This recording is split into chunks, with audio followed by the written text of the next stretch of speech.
તો હડતાલને લઈને સીએમના નિવેદન બાદ એસટી વિભાગના કર્મચારીઓ વધુ આકરા બન્યા। મુખ્યમંત્રીના નિવેદનને ભૂલભરેલું ગણાવી એસટી કર્મચારીઓના વિવિધ સંગઠનોએ પ્રહાર કર્યા। એસટી વિભાગના વિવિધ મંડળોની બેઠકમાં નિર્ણય લેવાયો છે કે જ્યાં સુધી માંગ નહીં સ્વીકારાય ત્યાં સુધી હડતાલ યથાવત રહેશે। સવારે મુખ્યમંત્રીએ નિવેદન આપ્યું હતું કે એસટી ખોટ કરતી હોવાથી 7મું પગાર પંચ લાગુ કરવું અશક્ય છે, જેના પર કર્મચારીઓ વધુ રોષે ભરાયા છે। આવી વાતથી આ કામદારોને ઘોર અન્યાય છે।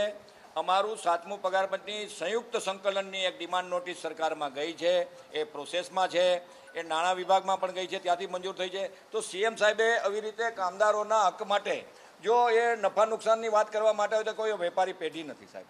આ સેવાકીય એકમ છે, આ કામદારોના છેવાડાના માનવી સુધી આપણે અગાઉ પણ જોયું છે કે કેશુભાઈના સમયની અંદર ગામડાથી ગાંધીનગર સુધી ચાલતી હતી, સોમનાથથી ગામડાથી ગાંધીનગર સુધી ગાડીઓ ચાલતી હતી, ત્યારે આજ સરકાર હતી, આજ સરકારના મુખ્યમંત્રીઓ હતા, મુખ્યમંત્રીઓ તો બદલતા રહે।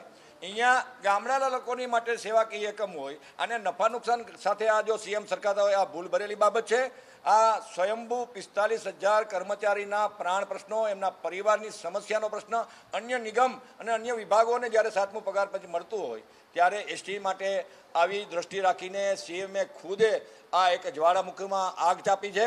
આવતા દિવસોમાં હું આ સીએમને એ પૂછવા માગું છું કે જ્યારે તમે આવી ખાનગી બસો, આંતરવિભાગીય પ્રાઇવેટ બસો ચલાવો છો, વારાણસી ચલાવો છો, નાગપુર ચલાવો છો, આ ગોવા ચલાવો છો, તો એસટીની આવક એના માટે 0 છે।